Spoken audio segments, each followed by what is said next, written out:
আসসালামু আলাইকুম। আমি কাজী রুনা, সহকারী শিক্ষক, দিঘলি সরকারি প্রাথমিক বিদ্যালয়, লৌহজং, মুন্সিগঞ্জ। 21 আমার চেতনা, 21 আমার অহংকার, 21 আমার গর্ব। আমার শিক্ষার্থীদের মধ্যে 21-এর চেতনা জাগ্রত করার জন্য আমার আজকের এই ছোট্ট প্রয়াস আমি তুলে ধরার চেষ্টা করেছি 21-এর চেতনা। তৎকালীন পূর্ব পাকিস্তানের প্রধানমন্ত্রী খাজা নাজিমউদ্দিন রাষ্ট্রভাষা দুর্নীতিকে সমর্থন করলে বাঙালির চাপা ক্ষোভ আন্দোলনে বিস্ফোরিত হয়।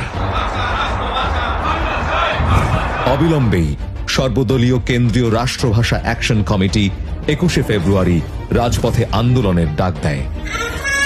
আন্দোলন থামাতে পাকিস্তান সরকার 144 ধারা জারি করে। পুলিশের বাধা অমান্য করে রাজপথে নেমে আসে ছাত্র, শিক্ষক সহ সাধারণ মানুষ। উত্তাল হয় ঢাকা বিশ্ববিদ্যালয়। আন্দোলনরত ছাত্রদের উপর চড়াও হয় পুলিশ। তারপরও ছাত্র জনতা এগিয়ে যায় অ্যাসেম্বলি হলের দিকে। তাদের থামাতে নির্বিচারে গুলি চালায়। ভাষার জন্য প্রাণ দেন সালাম, রফিক, বরকত, জব্বার সহ আরো অনেকে। ভাষা আন্দোলনের মাধ্যমে শুরু হয় বাঙালির অস্তিত্ব প্রতিষ্ঠার লড়াই। গড়ে ওঠে 71-এর মুক্তি সংগ্রামের ভিত্তি।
আমার আজকের এই ছোট্ট প্রয়াসের মাধ্যমে আমি আমার শিক্ষার্থীদের কাছে তুলে ধরার চেষ্টা করেছি 1952 সালের সেই 21শে ফেব্রুয়ারির ঐতিহাসিক মুহূর্তটি।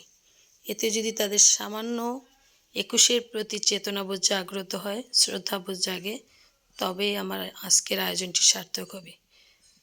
আমি আমার শিক্ষার্থীদের কাছে সব সময় চেষ্টা করি ভাষার প্রতি তাদের শ্রদ্ধাবোধ জাগ্রত করতে, ভাষার প্রতি সম্মান সবসময় যেন তারা প্রদর্শন করতে পারে, তারা যেন সঠিক ইতিহাস শুনে বড় হয়।